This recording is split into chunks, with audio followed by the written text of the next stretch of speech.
Hola amigos de charlas psicológicas, vamos a ver cómo se está grabando esto. Lo que pasa es que este video me llamó la atención por lo que va a decir sobre la grafología, así que vamos a escucharlo hasta el punto donde lo dice. Hay pocas cosas que me molestan en esta vida. Los animalistas, la gente que cree en la grafología o cualquier tipo de pseudociencia y las que se la pasan románticas. Ok, bueno, pues este amigo dice que la gente que cree en la grafología, pues yo les quiero hablar un poquito de lo que es la grafología, apoyándome con el hecho de que pues tengo licenciatura en psicología y que lamentablemente en YouTube no puedo ponerles mis credenciales que tengo aquí porque la última vez que lo hice mostrando mis credenciales resulta que está prohibido compartir identificación, ¿verdad? Todo tipo de identificación, así, una carta o algo así, pero les voy a dejar mi cédula profesional que ustedes pues la pueden buscar a ver si todavía aparece en el sistema de la Secretaría de Educación Pública de México. Ahí está nada más el número, ¿verdad? De mi cédula profesional. Y bueno, pues yo les quiero hablar de la grafología y vamos a poner al mayor exponente que es Mauricio Sandro, nada más. Y vamos a poner pues su biografía aquí nada más de fondo, pero no les voy a ponerme a leer a hablar de él. Simplemente voy a hacerme más grande aquí para que me vean a mí, para más grandote así y al centro, para tratar de vislumbrar pues eso de que me llamó la atención, me dieron ganas de hacer este video porque este amigo pues sí, existe una grafología científica y una grafología no científica, ¿ok? Para empezar, ya había escuchado estas polémicas sobre la grafología con Mr. Doctor, que no me puse a leer eso porque son videos muy largos y no me gusta tanto el mitote. Pero sí sé de que tuvo un conflicto con una grafóloga, o psicóloga, no sé si sea real, sobre que usaba la grafología para adelgazar a las personas. Y este es de Mr. Doctor. Y no, la grafología no sirve para adelgazar, no sirve para que tú escribiendo algo vaya a haber cambios contigo mismo, ¿ok? Ajustando tu caligrafía a esas cosas es muy difícil que suceda. Los seres humanos funcionamos de la siguiente manera y espero que me pongan mucha atención o pongan esto como un audio para que lo estén escuchando mientras están haciendo otras cosas porque es algo muy rebuscado y que no puedo hacer mucha edición porque sería pues colosal el trabajo de hacer la edición y sacar todo, así que hasta donde me acuerdo yo de la grafología pues es una herramienta gráfico proyectiva que se utiliza pues para valorar y elaborar digamos algún perfil psicológico de una persona. ¿Por qué? Como dijera Doctor House, yo sé que es una serie, ¿verdad? Las personas mienten, ¿verdad? Y aunque paguen por ir al psicólogo o van a algún otro servicio de recursos humanos donde son entrevistados y estas personas, aunque paguen, no te van a decir totalmente la verdad. Entonces, por eso, si realmente necesitamos, ¿ok? Si realmente necesitamos conocer un perfil más cercano a la realidad de la persona, a veces tenemos que apoyarnos en test gráficos proyectivos, ¿verdad? Si tú has ido a trabajar y te han hecho entrevista psicológica, estoy seguro que algunas veces te han pedido que hagas un dibujo, que hagas un escrito, ¿verdad? Que dibujes una casa, que dibujes una familia. Y bueno, esos elementos uno los utiliza para, en base a manuales que uno tiene, que son manuales científicos que están estandarizados para la cultura, porque muchos de esos test fueron hechos en otros países, incluyendo la grafología, pero no están adecuados, digamos, a la cultura, porque las personas, los seres humanos, todo lo que nos haga iguales a cualquier ser humano en la Tierra, pues es un factor biológico, ¿verdad? Pero todo lo que nos hace diferentes son factores psicológicos, ¿verdad? Y en eso viene la cultura. Por eso los test gráficos proyectivos y los manuales de grafología, de dibujos o incluso de test de percepción temática, ¿verdad? Que es la que te muestran unas imágenes y tú tienes que decir más o menos qué es lo que ves. Son cosas proyectivas que uno busca tratar de acceder al inconsciente de la persona para que nos diga más de cómo es su personalidad o cuáles son sus necesidades. Entonces, la grafología científica sí existe, pero como un test gráfico proyectivo, ¿verdad? En este caso, que es con la escritura manual. ¿Cuándo no se utiliza la grafología? Cuando la persona tiene una excelente caligrafía o es una persona que domina diferentes caligrafías, ¿verdad? Que incluso puede dibujar muchas fuentes. En eso se invalida. Igual cuando una persona es muy buena dibujante, se invalida cualquier dibujo o test gráfico proyectivo que tenga que ver con el dibujo, como el de la casa, como el de la familia, con persona bajo la lluvia, toda esa clase de cosas, porque son demasiado buenos para que sea algo inconsciente y proyectivo. Entonces, sí sirve la grafología, y los manuales están hechos a base de ensayos, de tesis científicas que se han utilizado y se han tomado números, se han usado matemáticas a lo largo de muchos años para llegar a todo ese tipo de conclusiones, ¿verdad? Y como les digo, están adecuados a la cultura, ¿verdad? Entonces, por eso nos sirve. Entonces, nosotros en la grafología nos gusta decir que es como una especie de polígrafo que nos permite decir, percibir a las personas como lo son. Yo no les voy a decir que si dibujas la A, que si dibujas la G de tal forma, yo no te puedo decir que esa letra G significa esto, porque no solamente te vas a apoyar en lo que dice el manual, sino que tienes que, el manual y lo que tú interpretes del test gráfico proyectivo, o en este caso de la escritura, tiene que estar apoyado con la entrevista psicológica, porque yo te puedo decir algo que te lo vas a creer y ya que te lo sepas vas a tratar de controlarlo, y lo ideal es que no lo sepas, ¿verdad? Lo ideal sería que no lo sepas para que sea más auténtica pero por ejemplo, personas que dibujan la letra G con mucho palito hacia abajo, se puede decir que son personas con pulsiones sexuales más fuertes, ¿verdad? Pero eso no siempre es así, ¿verdad? Porque esa G puede significar diferentes cosas, y por eso tienes que empatarlo con la entrevista psicológica. O sea, no es determinante, no es una ciencia exacta donde tal cosa significa tal cosa, no. Los seres humanos en su psicología es extremadamente compleja, ¿ok? No es como que te tomas por ejemplo, un ibuprofeno y se te va a quitar el dolor, ¿verdad? En la psicología no funciona así. El dolor psicológico no se te va a quitar con una cosa, con otra. Es realmente multifactorial. Somos seres biopsicosociales y solamente estamos controlando un factor en ese momento. Y muchas veces las personas que realmente necesitan ayuda necesitan la intervención multidisciplinar, tanto psiquiátrica, médica y psicológica, ¿verdad? Y también, por ejemplo, de las personas que se dedican a trabajo social, ¿verdad? Entonces, de nada sirve que tú estés interpretando, analizando a una persona con el fin de ayudarla si su mundo social o económico no está funcionando, y eso, por más que quieras, pues sus necesidades están encaminadas a eso. Entonces, depende de muchos factores y cada persona necesita una evaluación y necesita una interpretación individualizada, ¿ok?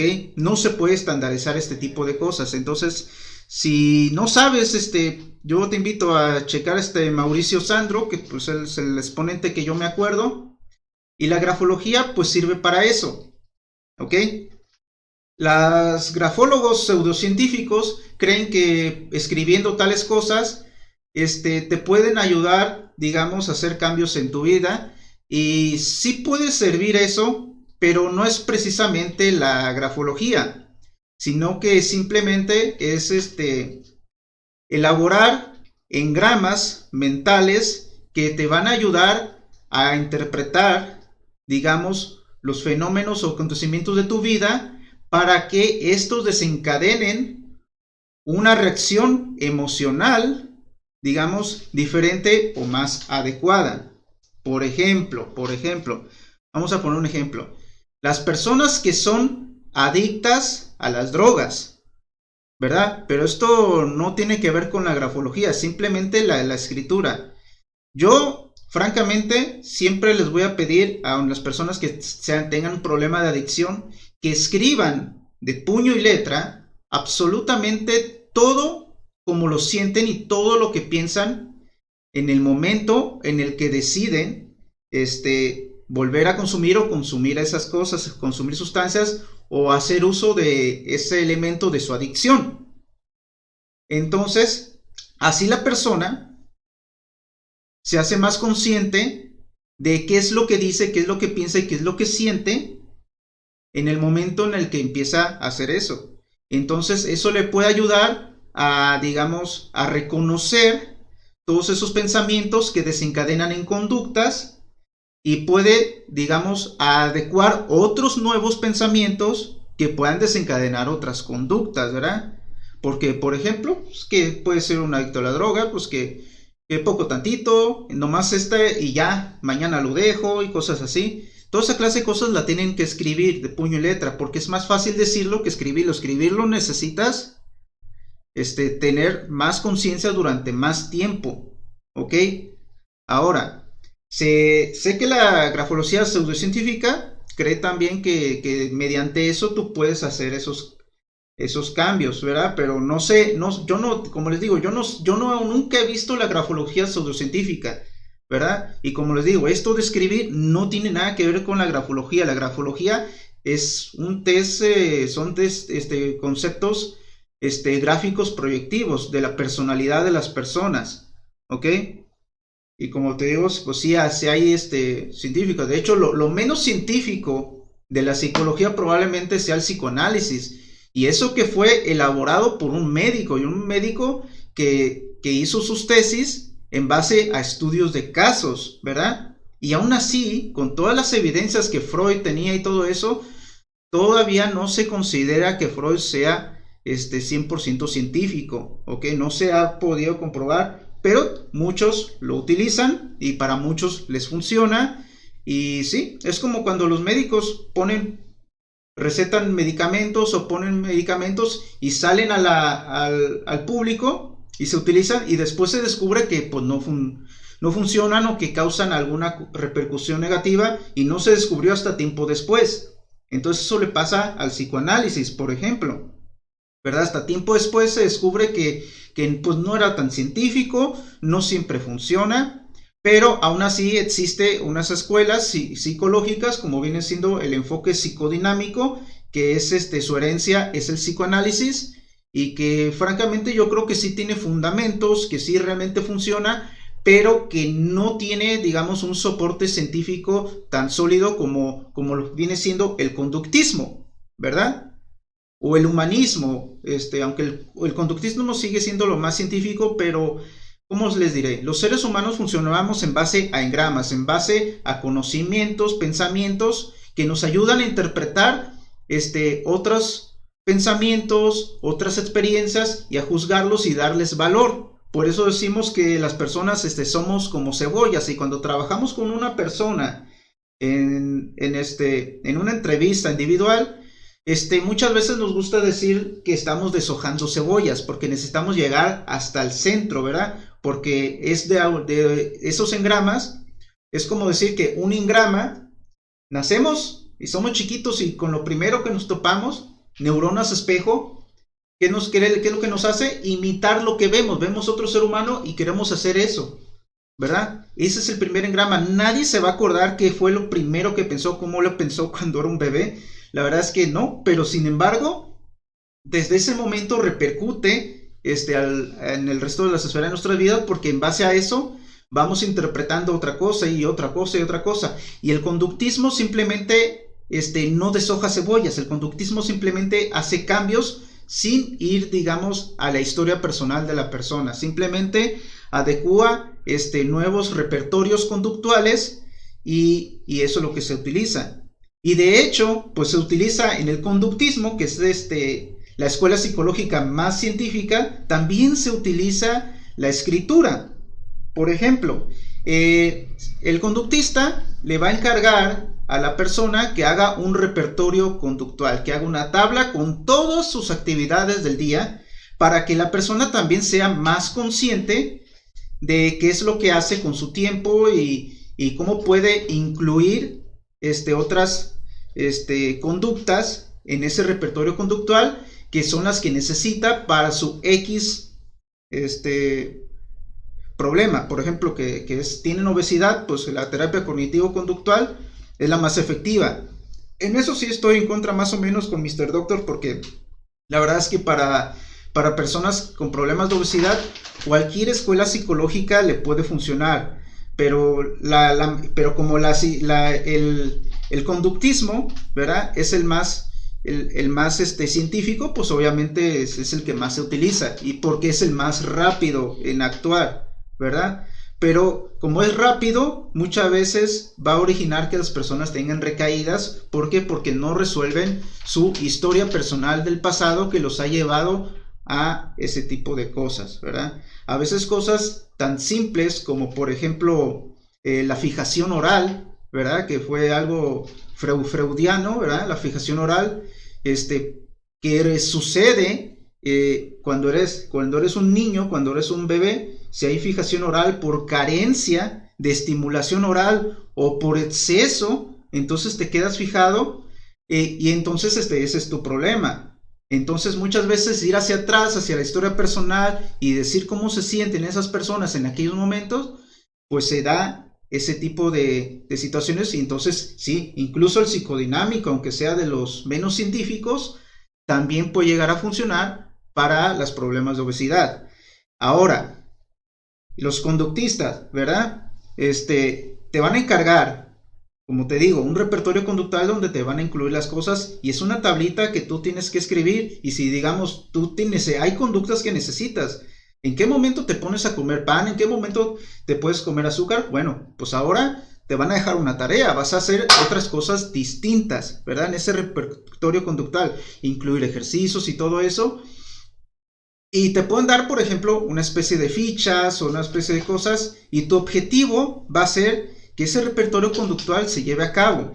Se dice, en base a pruebas, más bien evidencia científica en el territorio de lo cognitivo conductual, que una persona que repite una conducta por más de un mes, esta conducta se convierte parte de su repertorio conductual de manera permanente. Entonces el objetivo de lo cognitivo conductual es hacer que esos pensamientos y esas conductas, o sea, tienes que realizar acciones, se lleven a cabo por más de un mes, para que la persona pues se acostumbre y las lleve a cabo. Y todo eso se hace en base pues a un escrito que la persona lo lee, está consciente, lo está observando, y de esa manera es más consciente de lo que está haciendo. Porque es como que si tuviera alguien que se lo estuviera recordando, pero es un papel. Porque si lo dejamos solo, sin una escritura, sin nada, entonces la persona pues simplemente se va a estar engañando a sí misma, se va a estar justificando y va a volver a caer en lo mismo. Entonces, pues la grafología sirve de eso. También la manera en que las personas firman también pueden significar ciertas cosas. ¿Por qué? Porque estadísticamente ciertos tipos de firmas, ciertos tipos de escrituras, ciertos tipos de letras y todo eso, están soportadas en otros test, en otras evaluaciones de personalidad. Entonces simplemente por mera matemática, mera estadística, se sabe que pues ciertos tipos de escrituras concuerdan con ciertos tipos de personalidades. Entonces por eso se utiliza, pero bueno, yo no sé si alguien escribe decir no soy gorda, no voy a ser gorda y voy a escribir eso, que realmente le funcione, pues es muy difícil. Yo creo que es más rápido, más efectivo el cognitivo conductual, pero no quiero decir que otras escuelas psicológicas no funcionen. Incluso el humanismo puede llegar a funcionar bastante bien para algunas personas, y es de las cosas más raras. En el humanismo hay bastante raras, porque incluso hay psicomagia ahí. Y te puedes decir, pues bueno, entonces ¿cómo la psicomagia? ¿Cómo puede ser científica la psicomagia? Bueno, pues resulta que hay algo te voy a poner un ejemplo para que me entiendas. Hay religión. Y tú puedes decir, ¿cómo puede funcionar la religión si está basada en cosas imaginarias, cosas así escritas? Pues mira, Jesucristo vivió hace mucho tiempo, y ha influido bastante en las conductas y comportamientos de las personas como no te imaginas, a pesar de que no es algo tangible. Entonces la psicomagia, que su mayor exponente es Jodorowsky, entonces la psicomagia puede llegar a funcionar porque la persona de esas cosas les tiene fe, y como les tiene fe, las toma como verdades, ¿ok? Todos hacemos actos de fe, incluso cuando estudiamos medicina, física y toda esa cosa, la gran mayoría de las cosas que leemos no nos consta que realmente eso suceda. En la práctica, en la praxis, vamos a ir descubriendo que realmente, pues sí es cierto lo que dicen esos conceptos y eso, pero de entrada lo que estudiamos, o los médicos que estudian medicina, la literatura, ellos realmente no estuvieron ahí en la tesis que se determinó que tal medicamento a tales dosis por tanto tiempo, por tal peso, en tal padecimiento, va a funcionar. También se hacen actos de fe en la ciencia, ¿verdad? Y todos hacemos actos de fe. Entonces la psicomagia, aunque no parezca científica, realmente puede llegar a funcionar porque existen los actos de fe. Entonces muchas veces las personas cuando van a misa y rezan a Teresa están haciendo algo de psicomagia, están diciendo, voy a rezarle a tal santo para que me ayude con esto. Entonces las personas con eso se sienten confiadas, y muchas veces con esa confianza las cosas pueden salir mejor que cuando estás desconfiado, temeroso, y que tengas esos sentimientos que te están preocupando, ¿verdad? Y que puedan interferir con tu efectividad a la hora de realizar tus actividades. Entonces la psicomagia también funciona. Y Jodorowsky, ¿qué te puede decir? Bueno, pues que escribas un papel algo, lo vas a quemar, lo vas a enterrar, así, vas a echar vas a orinar encima de él y eso, y te hacen toda clase de cosas mágicas y todo eso como si estuvieras haciendo brujería. Y para algunas personas puede llegar a funcionar por eso, porque son actos de fe. Y es parte de lo que tenemos en la mente. ¿Cuántas cosas no las creemos y las aceptamos simplemente porque alguien nos los dijo, ¿verdad? Entonces es así como funcionamos los seres humanos, ¿verdad? A veces solamente tenemos que hacer con lo que sabemos, y la gente hace hasta donde sabe. Y pues me da muchas gracias, me da mucho gusto que estés aquí escuchándome, porque pues quiero erradicar, digamos, esas pseudociencias que afectan a la psicología. De entrada, en nuestro país, México, pues simplemente es muy fácil obtener una licenciatura en psicología sin certificación. Hay muchísimas escuelas privadas y públicas sin certificación. Entonces, en 4 años o menos, muchas personas ya salen con licenciatura en psicología y ya se creen psicólogos. Yo tengo licenciatura, pero yo no hago psicoterapia. ¿Por qué? Porque yo tengo, ¿cómo se llama? Un código ético. Y mi código ético estipula que, pues, con una licenciatura que ves, digamos, por encimita todas las escuelas psicológicas, aunque tardes muchos años y eso, no te da los elementos para una psicología clínica. Hay muchos tipos de psicología: psicología laboral, psicología clínica, psicología del deporte, psicología social, psicología comunitaria. O sea, muchos piensan que la psicología simplemente es la terapia, psicoterapia individual, y no, hay terapias de grupos, hay psicología educativa, en entornos educativos. O sea, hay muchas maneras de ejercer la psicología, pero la psicología clínica, yo digo, y en muchos países, yo no es porque yo lo digo, bueno, en muchos países de primer mundo es ilegal que una persona con bachelor degree ejerza la psicología clínica de terapia individual. Está prohibido, y puedes ir a la cárcel o te pueden quitar tu licencia. Y aquí en nuestro país, México, salen de licenciatura y ya se creen psicólogos y quieren dar terapias. Entonces, otra parte del problema es eso, de que muchas escuelas psicológicas se están considerando pseudociencias y eso, cuando no se lo merecen, debido a otras personas que tienen una mala praxis, y también a ti, consumidor, que no investigas el nivel educativo de la persona que te está atendiendo. Tienes que ir con un master degree, o alguien que tenga maestría en psicología clínica, en algún tipo de psicología clínica. Una persona, es una habilidad, es como un cirujano, ¿sí? necesita desarrollar esa habilidad antes de poder ir con una persona. Entonces, yo creo que eso falta en nuestro país, que esté más regularizado eso y que los que salen de licenciatura no den terapias, solamente los que tengan maestría en psicología clínica, ¿ok? Y sí, si por te lo llevas a preguntar, la psiquiatría no sustituye a la terapia psicológica, ¿ok? Algunas veces la psicología clínica se le ve como como lo que sería la enfermería a los médicos, como que el psicólogo sería como que la enfermera o el enfermero al psiquiatra, y puede ser parecido a algo así, y siempre van de la mano, pero el psiquiatra no te va a ayudar como un psicólogo, ¿verdad? Con uno con maestría que está especializado en lo que viene siendo el aspecto emocional, la conversación, la entrevista y todo eso. El psiquiatra, yo creo que es un médico que sí sabe de psicología, pero que debe, pues, encaminarse solamente en la utilización de medicamentos, ¿verdad? Que puedan ayudar a una persona que realmente, pues, no ha sido capaz de hacerlo por sí sola, ni siquiera con psicoterapia, ¿verdad? Entonces, pues sí, la grafología científica sí existe y sí tiene sustento y, y sí, lamentablemente exactamente la misma palabra, el mismo nombre, ha sido empleado por otros, ¿verdad? Para hacer una grafología pseudocientífica.